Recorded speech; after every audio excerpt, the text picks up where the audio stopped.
Picture this, a crowded luxury restaurant where everyone freezes the second she walks in. The billionaire's daughter, known for humiliating anyone who dares to stand in her way. But today, something unexpected happens.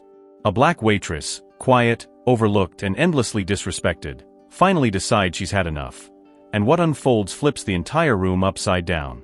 Everyone in Manhattan knew one rule: never cross Victoria Ashford. The billionaire's daughter had built an empire of fear around herself, and for good reason. With her father's fortune backing every move and her razor-sharp tongue destroying reputations before lunch, she was untouchable. People whispered her name in boardrooms. Waiters trembled when she entered restaurants. Even her own family walked on eggshells around her. But on one ordinary Tuesday morning at the Golden Terrace, the most exclusive brunch spot in New York City, everything changed. And it all started with a black waitress named Maya Chun who did something nobody had ever dared to do before. What happened next didn't just humble Victoria Ashford. It exposed a truth so devastating that it would shake the foundations of her entire world. Victoria Ashford wasn't born mean. She was made that way. At 32 years old, she had learned that money could buy anything except respect, so she took it by force instead. Her father, Richard Ashford, owned half of Manhattan's real estate, and Victoria managed his most prestigious properties with an iron fist. That morning, she arrived at the Golden Terrace wearing a white Chanel suit that cost more than most people's yearly salary. Her heels clicked against the marble floor like a countdown to disaster. The restaurant went silent. Conversations stopped mid-sentence. Even the classical music seemed to lower its volume. "Your usual table, Miss Ashford," the manager stammered, practically bowing as he led her to the best seat in the house, overlooking Central Park. Victoria didn't acknowledge him. She never did. Rich people, she believed, didn't need to say thank you. Gratitude was for those who couldn't afford to demand better. Maya Chun watched this entrance from behind the bar, where she was polishing wine glasses. At 28, Maya had seen her share of wealthy customers, but Victoria was different. There was something almost theatrical about her cruelty, as if she practiced it in front of a mirror. "Please don't assign me to her table," Maya whispered to her manager, Marcus. Marcus looked at her with sympathy, but shook his head. "I'm sorry, Maya. Jennifer called in sick, and you're the only server available in that section. Just be careful." Last week she made Rachel cry over a water glass. Maya took a deep breath. She needed this job. She was putting herself through nursing school, and the Golden Terrace paid well enough to cover her tuition and her grandmother's medical bills. She couldn't afford to make mistakes, especially not with someone like Victoria Ashford. As Maya approached the table, her heart pounded. She had rehearsed her greeting 1,000 times for difficult customers, but something about Victoria's cold blue eyes made her forget every word. "Good morning, Miss Ashford. My name is Maya, and I don't care what your name is," Victoria interrupted, not even looking up from her phone. "Bring me a green juice. Not the one with kale. The one with spinach. If I taste even a hint of kale, you're fired. And bring it in 3 minutes. Not 4. 3. Maya nodded, her face burning. "Of course. Right away." She turned to leave, but Victoria's voice stopped her cold. "And one more thing." Victoria finally looked up, her eyes scanning Maya from head to toe with obvious disgust. "Tell your manager that if I wanted to be served by someone who looks like they belong in a soup kitchen, I would have gone to one. This is a 5-star establishment. You're bringing down the ambience." The words hit Maya like a physical blow. Around them, other diners pretended not to hear, but she could feel their stares. Her hands shook as she walked back to the bar, fighting tears. This wasn't just about rudeness. Victoria had crossed a line, and Maya knew it. But what could she do? She was just a waitress, and Victoria was a billionaire's daughter with the power to destroy careers with a single phone call. Marcus saw Maya's face and immediately came over. "What happened?" "Nothing," Maya lied. "Just the usual." But it wasn't the usual. And as Maya prepared Victoria's juice with trembling hands, something inside her shifted. She had spent her whole life being polite, being grateful, swallowing insults because she needed to survive. But watching Victoria sit there, radiating contempt for everyone around her, Maya made a decision. She wasn't going to let this woman break her. What Maya didn't know was that Victoria Ashford was about to have the worst day of her entire privileged life. And it would all start with a simple green juice and a waitress who refused to be invisible anymore. Because when Maya returned to that table 3 minutes later, she was carrying something far more dangerous than a drink. She was carrying the truth. And the truth was about to make Victoria Ashford look like the biggest fool in Manhattan. Before we dive deeper into this story, hit the like button and subscribe now. Here you'll find life-changing stories that will keep you inspired every single time. Maya walked back to Victoria's table with the green juice balanced perfectly on her tray. Her hands were steady now. Something had shifted inside her during those 3 minutes. Maybe it was exhaustion from working double shifts. Maybe it was the memory of her grandmother telling her that dignity wasn't something anyone could take away unless you gave it to them. Or maybe Maya was just tired of watching people with money treat others like they were worthless. She placed the juice in front of Victoria with a polite smile. Victoria took one sip, and her face immediately twisted into an expression of pure rage. She slammed the glass down so hard that green liquid splashed onto the white tablecloth. Everyone in the restaurant turned to look. This was the moment they had all been waiting for. Victoria Ashford was about to destroy someone, and they had front row seats to the show. Victoria's voice cut through the silence like a knife. "Are you completely incompetent? I said spinach, not kale. Do you not understand basic English, or are you just stupid?" She stood up, her chair scraping loudly against the floor. "I want you fired. Right now. I want your manager here immediately. Better yet, I'm calling my father. He owns the building this pathetic restaurant operates in. By tomorrow morning, you'll be begging for change on the street where you belong." Maya should have been terrified. She should have apologized, begged for forgiveness, done anything to save her job. But instead, she did something that made everyone in the Golden Terrace hold their breath in shock. She smiled. Not a nervous smile or a fake customer service smile. A genuine, almost amused smile that made Victoria's eyes widen with confusion and fury. "Miss Ashford," Maya said quietly, her voice calm and clear, "that juice is 100% spinach, organic cucumber, lemon and ginger. Exactly what you ordered. There's no kale in it whatsoever. But you wouldn't know that, would you? Because you can't actually taste the difference." The restaurant went deathly silent. Nobody spoke to Victoria Ashford like that. Nobody. Victoria's face turned red, then purple. Her hands clenched into fists at her sides. "How dare you contradict me? I know what I'm tasting, and I'm tasting kale. You're a liar and a fraud, just like everyone else in your position." Maya didn't back down. Her heart was racing, but her voice remained steady. "I'm not lying, Miss Ashford. And I can prove it. Would you like me to bring out the ingredients we used? Would you like our chef to confirm what's in this juice? Or better yet, would you like to admit that you've been doing this to servers for years, claiming food is wrong just so you can humiliate them and feel powerful?" A collective gasp rippled through the restaurant. This wasn't just bold. This was career suicide. Maya could see Marcus in the corner, his face pale with horror. She could see other servers watching with a mixture of terror and secret admiration. And she could see Victoria Ashford's world beginning to crack. "You have no idea who you're dealing with," Victoria hissed, pulling out her phone. "I'm calling my father right now. You just threw away your pathetic little life over a glass of juice. My father's fortune will bury you. You'll never work in this city again. You'll lose everything." But Maya didn't flinch. "Maybe I will lose everything. But at least I'll still have something you lost a long time ago, Miss Ashford. My humanity. My ability to see other people as human beings instead of targets for my cruelty. Your father's money might be able to destroy my career, but it can't buy back what you've become." Victoria's hand froze over her phone. Something in Maya's words had hit a nerve, though she would never admit it. For just a moment, a flicker of something, maybe doubt, maybe pain, crossed her face. But then her armor snapped back into place. "You're finished," she said coldly. "Enjoy your last moments of employment." She turned and stormed toward the exit, her heels clicking furiously against the marble floor.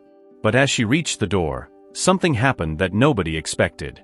A woman's voice called out from across the restaurant, a voice that made Victoria stop dead in her tracks. Victoria Ashford. Victoria turned slowly. The woman who had spoken was sitting at a corner table, partially hidden behind a column. She was older, maybe in her 60s, with silver hair and an elegant navy dress. But what made Victoria's blood run cold wasn't the woman's appearance. It was the fact that Victoria recognized her. Everyone who moved in elite circles recognized her. It was Catherine Winters, the legendary philanthropist and investor whose fortune rivaled that of Victoria's father. Catherine was known for two things: her brilliant business mind and her absolute intolerance for cruelty. Catherine stood up slowly, her eyes fixed on Victoria. The entire restaurant watched as she walked toward the younger woman.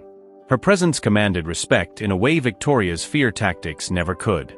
When she spoke, her voice was quiet but carried the weight of undeniable authority. "I've been sitting here for the past 20 minutes, watching you. And what I've seen has disgusted me beyond words." Victoria tried to compose herself, but her voice came out shaky. "Mrs. Winters, I don't know what you think you saw, but this waitress was completely unprofessional and—" "Stop," Catherine interrupted. "Just stop. I saw exactly what happened. I saw a young woman doing her job perfectly while you manufactured a problem so you could exercise your cruelty. I've heard stories about you for years, Victoria. The way you treat people. The way you use your father's wealth as a weapon. But seeing it in person is truly revolting." Victoria's face went pale. Catherine Winters wasn't someone you could intimidate or dismiss. She was one of the few people in New York whose opinion actually mattered in the circles where Victoria wanted to be respected. "Mrs. Winters, please understand, running a successful business requires maintaining standards, and you don't run anything except your mouth," Catherine said sharply. "Your father runs the business. You just walk around pretending his money makes you special. But let me tell you what real wealth is, Victoria. Real wealth is what this waitress has." She gestured toward Maya, who was still standing by Victoria's abandoned table, looking stunned. "She works 2 jobs to put herself through nursing school and take care of her sick grandmother. She treats every customer with respect, even the ones who treat her like garbage. She has dignity, integrity, and compassion. Those are riches you can't buy, no matter how many zeros are in your father's bank account." The words hit Victoria like slaps across the face. She looked around the restaurant and saw something she had never seen before. People weren't looking at her with fear. They were looking at her with pity and contempt. The power she had always wielded so effortlessly had vanished in an instant, replaced by shame she didn't know how to process. But Catherine wasn't finished. She took a step closer to Victoria, her voice dropping to a whisper that somehow everyone could still hear. "Here's what's going to happen now.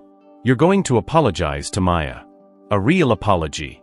Then you're going to leave this restaurant and think very carefully about the kind of person you've become. Because I promise you this, Victoria Ashford, if you don't change, your father's fortune won't save you from becoming a lonely, bitter woman that everyone avoids." Victoria's throat tightened. For the first time in years, she felt genuinely small. Not because someone was using money or power against her, but because someone was holding up a mirror and forcing her to see the truth. And the truth was ugly. Victoria stood frozen in the middle of the golden terrace, her mind racing. Every eye in the restaurant was on her, waiting to see what the great Victoria Ashford would do when someone finally challenged her throne. She looked at Maya, who stood quietly with her hands clasped in front of her, not gloating, not smug, just waiting. That simple dignity made Victoria feel even smaller. She opened her mouth to speak, but no words came out. Apologizing wasn't something she knew how to do. It wasn't part of her vocabulary. Her father had taught her that apologies were admissions of weakness, and weakness was something the Ashford family could never afford. Catherine Winters watched her with those penetrating eyes, waiting. The silence stretched on, becoming more uncomfortable with each passing second. Victoria's phone buzzed in her hand. It was probably her father calling back after her frantic voicemail about firing the waitress and shutting down the restaurant. But she couldn't look at it. She couldn't move. For the first time in her adult life, Victoria Ashford didn't know what to do. And then the restaurant doors burst open with such force that they slammed against the walls. A man in an expensive suit rushed in, his face red and panicked. He looked around frantically until his eyes landed on Victoria. "Miss Ashford. Thank God I found you." It was James, her father's personal assistant. But something was wrong. James never came to find her in person. He always called. Always. And he looked terrified. Victoria's stomach dropped. "James? What's happening? Why are you here?" Her voice came out smaller than she intended. James glanced around at all the watching faces, clearly uncomfortable with the audience. "We need to talk. Now. Privately." But Catherine stepped forward, her voice firm. "Whatever you need to say can be said here, young man." Victoria was just about to do something important. James looked like he might collapse. He loosened his tie, sweat beading on his forehead despite the restaurant's perfect air conditioning. "I'm sorry, but this can't wait. Miss Ashford, it's about your father." The words hit Victoria like ice water. "What about my father? Is he okay?" James shook his head, struggling to find the words. "He's fine physically, but Miss Ashford, the BFI raided your father's offices an hour ago. Multiple agencies. They've seized all company records, frozen all business accounts. They're saying it's the largest financial fraud investigation in New York history. Your father's entire empire, everything, was built on lies. Money laundering, embezzlement, fraudulent investments. The fortune you've been living on doesn't actually exist. It never did." The restaurant erupted in shocked whispers. Victoria felt the floor tilt beneath her feet. This couldn't be real. This had to be some kind of mistake. "That's impossible," she whispered. "My father is one of the most successful businessmen in Manhattan. Everyone knows that. His wealth is real. I've seen it. I've lived it." James's eyes filled with something that looked like pity.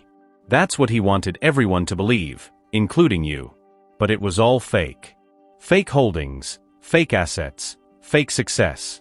He's been running a massive Ponzi scheme for over 20 years. The properties you think he owns? Mortgaged to the breaking point and belonging to shell companies that don't actually exist.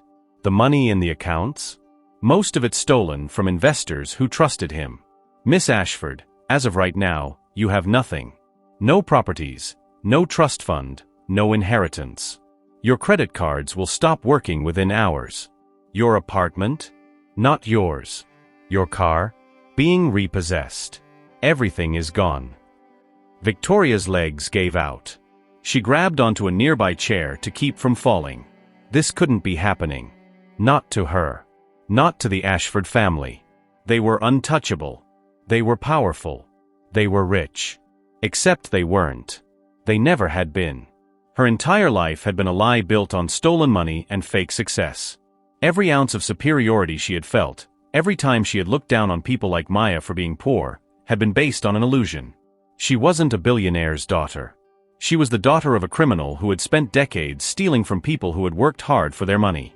The irony hit her like a physical blow. She had just called Maya worthless, had threatened to make her homeless, had mocked her for being poor. And now Victoria was the one with nothing. Not just no money, but no identity, no foundation, nothing real to stand on. Maya, who worked 2 jobs and cared for her grandmother and still treated people with kindness, had more wealth in her character than Victoria had ever possessed in her bank accounts. Catherine Winters spoke softly, but her words cut through Victoria's shock. "Well, Victoria. It seems the universe has a sense of humor after all. 5 minutes ago, you were threatening to destroy this young woman's life because you believed your father's fortune made you untouchable. Now you're standing here with nothing, and she still has everything that actually matters. Her integrity. Her work ethic. Her kindness. Tell me, which one of you is truly rich now?" Victoria looked up at Maya, and for the first time, she really saw her. Not as a servant or a target for her cruelty, but as a human being who had quietly endured abuse from people like Victoria because she needed to survive. Maya, who had every reason to gloat right now, to throw Victoria's cruel words back in her face, just stood there with an expression of genuine concern. "Are you okay, Miss Ashford?" Maya asked quietly. "Do you need to sit down?" The kindness in that question broke something inside Victoria. After everything she had said, after all her threats and insults, Maya was still showing her compassion. Victoria had spent years using money as a weapon, believing it made her superior. But Maya had something Victoria had never understood. Grace. Dignity. The ability to be kind even when cruelty would have been justified. These were riches that couldn't be seized by the FBI or destroyed by scandal. They were earned through choices, through character, through being a good person even when it cost you something. Victoria sank into the chair, her hands shaking. The whispers around the restaurant grew louder. People were already pulling out their phones, spreading the news. By tonight, everyone in Manhattan would know. The untouchable Victoria Ashford had fallen. Her empire of fear had crumbled. And the woman she had tried to destroy that morning had shown her more mercy than she deserved. James cleared his throat awkwardly. "Miss Ashford, the authorities want to speak with you. They have questions about what you knew about your father's activities. I have a lawyer waiting outside, but I need to warn you, this is going to get much worse before it gets better." Victoria nodded numbly, unable to process the magnitude of what was happening. Her entire life had imploded in the span of 10 minutes. Everything she had taken for granted, every assumption about her place in the world, had been revealed as a fiction. She stood up slowly, her legs unsteady, and looked one more time at Maya. "I'm sorry," she whispered. The words felt foreign in her mouth, but they were true. "I'm so sorry for everything I said to you.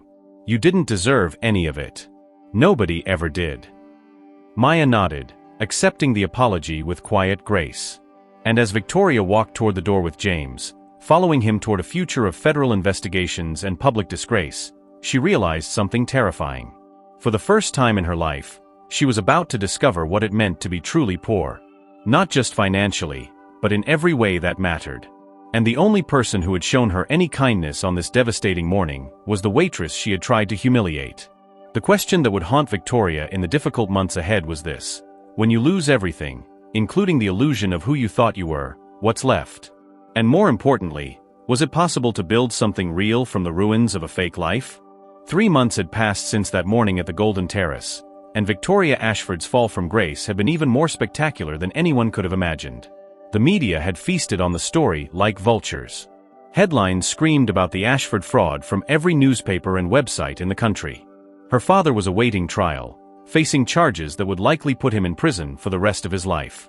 The mansion in the Hamptons, the penthouse overlooking Central Park, the private jet, the yacht, all of it had been seized and auctioned off to pay back the hundreds of victims her father had defrauded over the years. Victoria had moved into a tiny studio apartment in Queens, the kind of place she would have sneered at just months ago. It had a bathroom so small she could barely turn around, a kitchen that consisted of a hot plate and a mini fridge, and windows that looked out onto a brick wall. Her designer clothes had been sold. Her jewelry, gone. Her so-called friends had vanished the moment the money disappeared, proving they had never been friends at all. They had been accessories, just like her handbags and shoes, valuable only when they enhanced her image. The worst part wasn't the loss of luxury. It was the loneliness. Victoria discovered that when you spend your entire life making people fear you instead of care about you, you end up with nobody when you fall. No one called to check on her. No one offered help. The silence was deafening, and it forced her to confront a truth she had been avoiding her entire life. She had been cruel not because she was strong, but because she was empty. She had used her father's wealth to fill a void inside herself, to create an identity that felt powerful because she had nothing else. No real relationships, no genuine accomplishments, no purpose beyond maintaining an illusion. But survival has a way of teaching lessons that comfort never could. Victoria got a job, her first real job ever, as a cashier at a grocery store in Brooklyn. The pay was minimum wage. Her feet ached after every shift. Customers were sometimes rude, sometimes kind, but mostly indifferent. She learned what it felt like to count every dollar, to choose between buying groceries or paying the electric bill on time, to understand the weight of financial stress that pressed down on your shoulders every single morning. She learned what Maya and millions of others had always known. That wealth wasn't just about money. It was about security, dignity, and the freedom to make choices without desperation. One evening, after a particularly exhausting shift, Victoria stopped at a small diner near her apartment. She was counting change to see if she could afford a coffee when she heard a familiar voice. "Victoria." She looked up, and her heart stopped. It was Maya. She was wearing scrubs, clearly coming from a shift at the hospital. She had graduated from her nursing program. Victoria remembered reading about it online during one of her late-night internet searches where she obsessively tracked the aftermath of her public humiliation. Victoria's first instinct was to run. The shame of seeing Maya again, of being seen in her current state by someone who had witnessed her at her worst, was almost unbearable. But Maya's face showed no judgment, no satisfaction at Victoria's downfall. Just genuine surprise and something that might have been concern. "Hi Maya," Victoria said quietly, her voice barely above a whisper. "Congratulations on becoming a nurse. I saw the article about you online."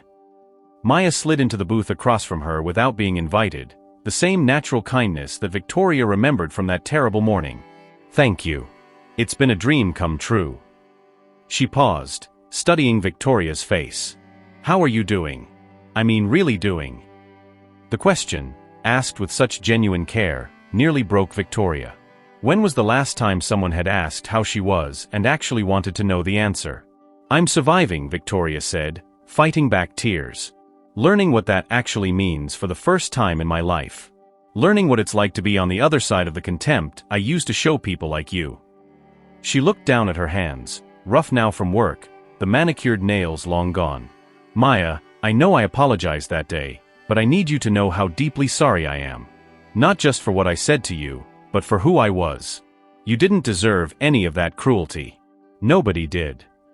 Maya reached across the table and did something that shocked Victoria completely. She took Victoria's hand and squeezed it gently. "I forgave you that day," Maya said softly. "Not because you deserved it, but because holding on to anger would have hurt me more than it hurt you. But I want you to know something, Victoria. What happened to you, losing everything, that's not punishment. It's an opportunity." Victoria looked up, confused. "An opportunity for what? To be humiliated? To lose everything I thought I was?" Maya shook her head. "An opportunity to find out who you really are when all the fake stuff is stripped away. Money didn't make you cruel, Victoria. Fear did. You were so afraid of being seen as weak or ordinary that you turned yourself into something you thought was powerful. But real power isn't making people fear you. It's making people better because they knew you. It's using whatever you have, even if it's just kindness, to lift others up instead of pushing them down." She paused, her eyes intense. "You're at the bottom now, Victoria. You know what it feels like. The question is, what are you going to do with that knowledge? Are you going to stay bitter and broken, or are you going to become someone who actually matters?" The words sank into Victoria like seeds in fertile soil. Maya was right. She was at rock bottom, but rock bottom was also solid ground. For the first time in her life, she had the chance to build something real, something that wasn't based on money or fear or fake superiority. She could choose to become someone different. Someone better. Someone who understood that true wealth wasn't measured in dollars, but in the impact you had on other people's lives. "I don't know how to do that," Victoria admitted. "I don't know how to be that person. I've been terrible for so long." Maya smiled, the same gentle smile that had unnerved Victoria all those months ago at the Golden Terrace. "Nobody knows how at first. But you start by making different choices. Small ones. Being kind to the customer who's rude to you. Helping someone who needs it even when it costs you something. Seeing people as human beings instead of obstacles or opportunities. You practice it every day until it becomes who you are instead of who you're pretending to be." She stood up, pulling out her wallet. "Let me buy you dinner, Victoria. Not because you deserve it, but because everyone deserves kindness, especially when they're trying to find their way back to being human." As Maya ordered food for both of them, Victoria felt something she hadn't felt in years. Hope. Not hope that she would get her old life back, but hope that she could build a new one. A real one. A life where she mattered not because of money in a bank account, but because of who she chose to be. And maybe, just maybe, that was the greatest fortune anyone could ever have. Give this video a like, share it, and subscribe to the channel. Here's another story waiting for you. I'm sure it will change the way you see the world. Thank you for watching. See you in the next one.